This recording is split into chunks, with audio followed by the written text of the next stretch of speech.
Hey guys, তো আজকে আমি আবার চলে এলাম নতুন একটা ভিডিও নিয়ে। তো আজকের দিনটা আমার কাছে খুবই স্পেশাল। তো দেখতে থাকো, পাশে থাকো। আর যারা যারা আমার চ্যানেল এখনো সাবস্ক্রাইব করোনি, তো চট জলদি আমার চ্যানেলটা সাবস্ক্রাইব করে দাও। তো আমরা গোষ্ঠী শুদ্ধ বেরিয়ে পড়েছি সেই শুভ কাজের উদ্দেশ্যে। তো বাচ্চারা দেখো এখন গাড়িতে উঠে পড়েছে। তো ওরা গাড়িতেই যাবে, তো বেশি দূর নয় বলে আমরা পায়ে হেঁটেই যাচ্ছি। তো চলো যাওয়া যাক। তো বাকি কথা গন্তব্যে পৌঁছেই বলা যাবে। তো ফাইনালি আমরা পৌঁছেই গেলাম হাঁটতে হাঁটতে। তো এই সেই জায়গা। তো আমরা শোরুমের সামনে পৌঁছে গেছি। শোরুমের উপরে তো আমরা নামটা দেখতেই পাচ্ছ। আর এদিকে আমার কর্তামশাই আমাকে রেখে দিয়েই নিজে একাই ভিতরে ঢুকে যাচ্ছে। আরে দাঁড়াও, আমাকে তো নিয়ে যাও। তো আমি বাইরে থেকে কি করব? তাহলে আমিও যাই। চলো ভিতরের দিকে যাওয়া যাক। বাইরে প্রচণ্ড গরম। তো চটপট এসির ভেতর ঢুকে যাই বাবা। আর আমার কর্তামশাই কোথায় ঢুকে গেলেন? সেই শোরুমের দাদার কাছে গিয়ে দাঁড়িয়ে আছেন। দেখি আমিও যাই, দেখি ওখানে কি কথাবার্তা হচ্ছে। আগে কথাগুলো শুনে নিই। তো এরা কথাবার্তা বলছে, চলো আমি একটু গাড়িটা দেখে নিই। বাহ, এই গাড়িটা তো বেশ সুন্দর দেখতে। কিন্তু এটার একটাই বড় সমস্যা, বাইকের মতো দেখতে, স্কুটি কাম বাইক। বাট আমি তো শাড়ি পরে এটাই উঠতে পারবো না। দেখি এই পাশে আরও কিছু রয়েছে, দাদা কি বলছে শুনি। এই কিনতে এলে না একটাই বড় সমস্যা, অনেক কিছু দেখার পরে না কনফিউশনে পড়ে যায় যে কোনটা ছেড়ে কোনটা নেব। অ্যারেক্সটা কিন্তু সত্যিই ভীষণ সুন্দর গাড়িটা, কিন্তু এটার ওই যে বললাম সমস্যা। তো দাদারা নেক্সট কি সাজেস্ট করছে দেখি। বাজম্যান, এর কালারটাও বেশ খুব সুন্দর। এটাও আমার বেশ ভালো পছন্দ হয়েছে। দেখি একটু আমি গাড়ির উপর বসে নিই। কেমন লাগছে বন্ধুরা আমাকে? ভালো লাগছে? মানিয়েছে এটা কি? এই গাড়িটা ছেড়ে সেই আমি ঘুরে ফিরে আসছি আবার অ্যারক্সের দিকে। আমার ওই গাড়িটা কিন্তু বেশ ভালো লেগেছে। কি করব, এইটা নেব নাকি বাজম্যান নেব? দুটোর মধ্যে আমি তো কনফিউশনে পড়ে গেলাম এবারে। শুধু পছন্দ করলেই তো হবে না, বাজেটের ওপরও নির্ভর করছে।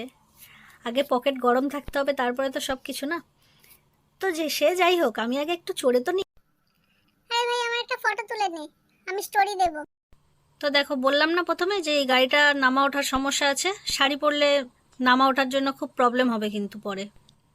এই দিকটাতে পুরো বাইক রয়েছে। আর এদিকে তোতন সোনার মুখে তো সেই হাসি। এও এদিকে ভাবনা চিন্তা করছে কি করা যায়। তো দেখি ফাইনালি ব্যাপারটা কি এসে দাঁড়ায়। তো শোরুমে দাদা এখন কি বোঝাচ্ছে একটু দেখে নি। তবে একটা কথা সত্যি বন্ধুরা, যে মধ্যবিত্ত মানুষের কাছে কিন্তু টু হুইলারটাও একটা বড় স্বপ্ন বলতে পারো। তো আমার আগের গাড়িটা যেরকম ছিল সেই অনুযায়ী এই গাড়িটা যথেষ্ট বড়। তো এখন উনি ব্লুটুথ কানেক্টের অপশানটা এখন ভালো করে বোঝাচ্ছেন। তবে সিটের তলায় আগে আমার একটাই হেলমেট ধরতো, কিন্তু এখন দেখছি এই গাড়িটাতে দুটো হেলমেট আরামসে ধরে যাবে হয়তো। জানি না, ঠিক বলতে পারছি না, তবে আমার মনে হলো আন্দাজ। আমার কর্তামশাই আবার ঘুরে ফিরে সেই গাড়ির কাছে চলে এসেছে। তো উনি একটু ক্যালমা দেখাচ্ছে। তো আমিও এলাম একটু দেখি, জিজ্ঞেস করি যে মনের মধ্যে কি চলছে, কোনটা নেবে। তো আমি একটু জিজ্ঞেস করে নিই। আর এদিকে দেখো, বাচ্চাগুলো সব এক জোট পাকিয়ে এদিকে কি করছে, এই ওটা ও সেটা করেই যাচ্ছে সমানে। আরে ভাই এগুলো হাত টাত দিস না তোরা, এরকম করিস না, বকাবকি খেয়ে যাবি। ও হ্যালো মিস্টার, একটু এদিকে তাকাও, একটা সেলফি হয়ে যাক। তো মেন যে মালিক উনি এতক্ষণ পরে এলেন। তো ওনার জন্যই এতক্ষণ অপেক্ষা করছিলাম আমরা। তো ওই জন্য গাড়িগুলো নিয়ে একটু ঘাটাঘাটি করছিলাম। তো কথা বলার পর আমরা যা বুঝলাম, তো আমাদের অ্যারক্স থেকে আমাদের বাজম্যানেই ফিরতে হলো। তো ফাইনালি এটাই ডান। তো দেখি এখানে একটু বসি, অফিসিয়াল যা ফর্মালিটিস আছে সেগুলো একটু সব কমপ্লিট করে নিই। তো আমার যে আগের স্কুটিটা ছিল, সত্যি কথা ওটা ছিল টিভিএসের স্কুটি পে প্লাস। তো এটা তো সুজুকির নতুন মডেলটা এখন দেখছি। তো এখানে অনেক রকম ফাংশন আছে ওরা যা বললো। তো আবার এদিকে চলে এলাম। এদিকে শোরুমের যিনি দাদা আছেন, তো উনি আমার গাড়িটা এখন ভালো করে পরিষ্কার করে দিচ্ছে, একটু কলিন দিয়ে পরিষ্কার করছে আর কি। তো আমি আবার এদিকে ফিরে এলাম। ওদিকের ফর্মালিটি সব অলমোস্ট কমপ্লিট হয়েই গেছে। মনে তো ভীষণ আনন্দ হচ্ছে, কিন্তু এইদিকে যে পকেটটা যে গরম থেকে ঠান্ডা হয়ে গেল, তো সেক্ষেত্রে দাদার হাতে কড়কড়ে নোটগুলো গুনছে, উফ কি কষ্ট যে হচ্ছে। এদিকে তো এই দিদিভাই একটা বড় সড়ো চাবি হাতে নিয়ে হাজির আমার কাছে। তো শোরুম থেকে ফটোশ্যুটটা হয়ে যাক। তো ফাইনালি আমার গাড়ি পুরো চকচকে হয়ে গেছে। তো সমস্ত কমপ্লিট। তো আমার হাতে আমি দুটো হেলমেট পেয়েছি, তো দাদা শোরুম থেকে গাড়িটা বাড়ি করে নিয়েছে, তো রাস্তার দিকে নিয়ে চলে গেল। তো সেই মজা হচ্ছে আমার, সত্যি বিশ্বাস করো, সেই ভীষণ মজা হচ্ছে। আমি নতুন গাড়িটা হাতে পেয়েছি। এখন আমার পুরনো গাড়িটাকে ছাড়তে যেরকম কষ্ট হচ্ছে, সেরকম নতুন গাড়িটা পাওয়ার পরে আমার সেই আনন্দ হচ্ছে।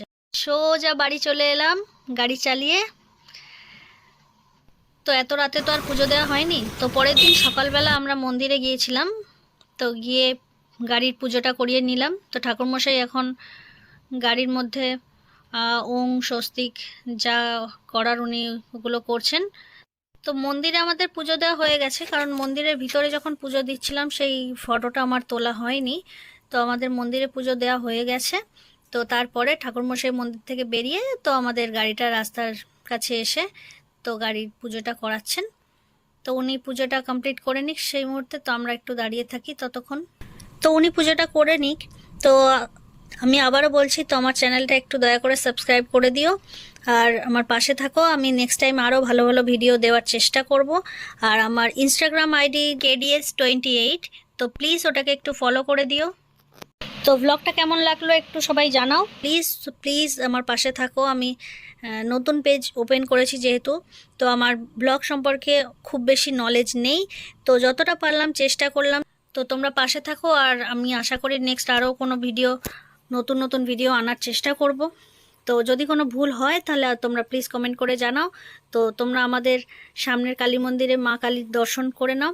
তো দেখা হচ্ছে নেক্সট কোনো ব্লগে। তো আজকের মতো টাটা।